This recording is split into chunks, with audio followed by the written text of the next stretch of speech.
Hi everyone, thanks for coming back for part 2. In my last video, I was just going over this Bible code right here that reads at the top, April, pass, star, holy, land, dead, rise, over.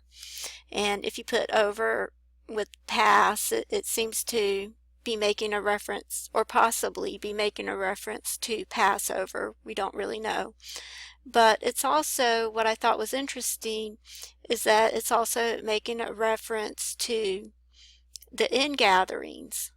If you read at the top here, it says, starting from here, it says, and it shall come to pass at the ingatherings. So I was taking a look at the word ingatherings, and normally that refers to the gathering, the ingathering during the Feast of Sukkot, but however there are two harvests or ingatherings within a year. There's the spring harvest and the fall harvest.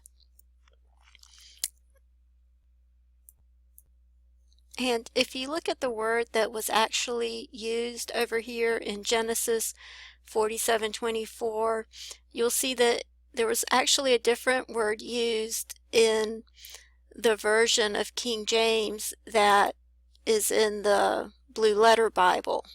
There's different versions of the King James, and in this one it actually uses the word increase instead of ingatherings. And when you look at the definition of the word increase,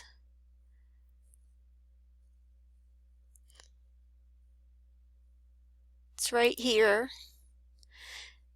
You see that it means produce. So it has a slightly different meaning, but when you see how it's used in the concordance, you see that it's talking about the sabbatical or the or Shavuot or the Jubilee.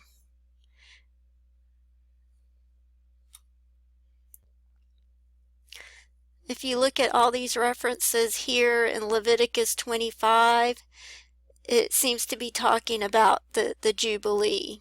As you can see, it mentions it here a few times. So it's talking about the increase of the harvest during the time of the Jubilee, which is the year that we're either in or we're about to enter, depending on when the Jubilee actually starts, or if it has already started. So, because there's also the Day of Atonement, which is when the Jubilee trumpet is sounded. So I don't know if it's already been sounded or if it gets sounded the next Day of Atonement, or when the actual Jubilee begins to take effect.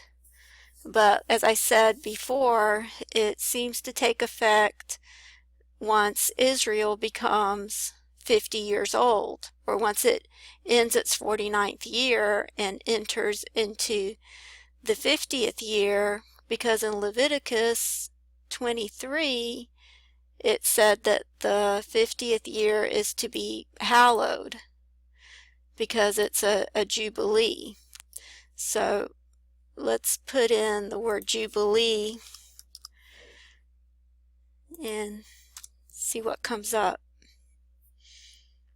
Okay, and ye shall hallow the 50th year and proclaim liberty throughout all the land unto all the inhabitants thereof. It shall be a jubilee unto you, and ye shall return every man unto his possession, and ye shall return every man unto his family. So it's the 50th year that is to be hallowed, but the trumpet is blown on the Day of Atonement. Then shalt thou cause the trumpet of the Jubilee to sound on the 10th day of the 7th month. In the Day of Atonement shall ye make the trumpet sound throughout all your land. So I don't know if the trumpet has already been sounded back in September on the Day of Atonement, or if it's still yet to be sounded. And then the 50th year is to be hallowed, which begins around June 7th, based on when Israel went into the land. So I'm not really sure when that would take effect. In any case, I'm going to go ahead and continue reading the rest of these verses. And it goes on to say, "And they said, Thou hast saved our lives. Let us find favor in thy sight of my Lord, and we will be Pharaoh's servants.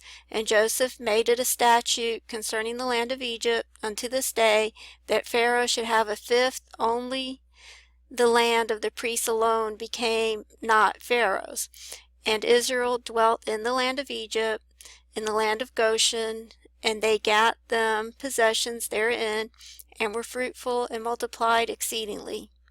And Jacob lived in the land of Egypt 17 years. So the days of Jacob, the years of his life, were 147 years, and the time drew near that Israel must die.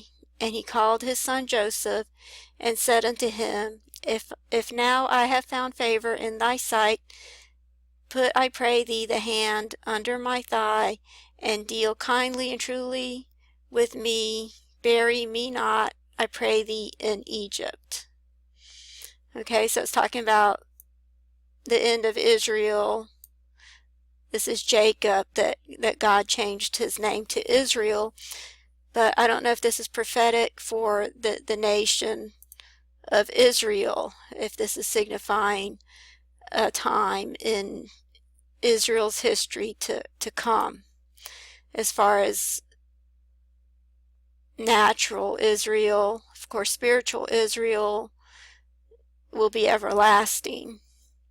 But I don't know what's going to happen with Israel during the time of the second Exodus, because this seems to be making reference to the Exodus prophetically, since it mentions Pharaoh.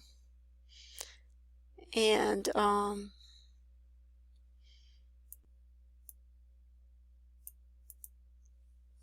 Israel is asking to be taken out of Egypt, to not have his bones buried there when he dies. Because if you look at the rest of that in Genesis 47, it goes on to say, "But I will lie with my fathers, and thou shalt carry me out of Egypt, and bury me in their burying place."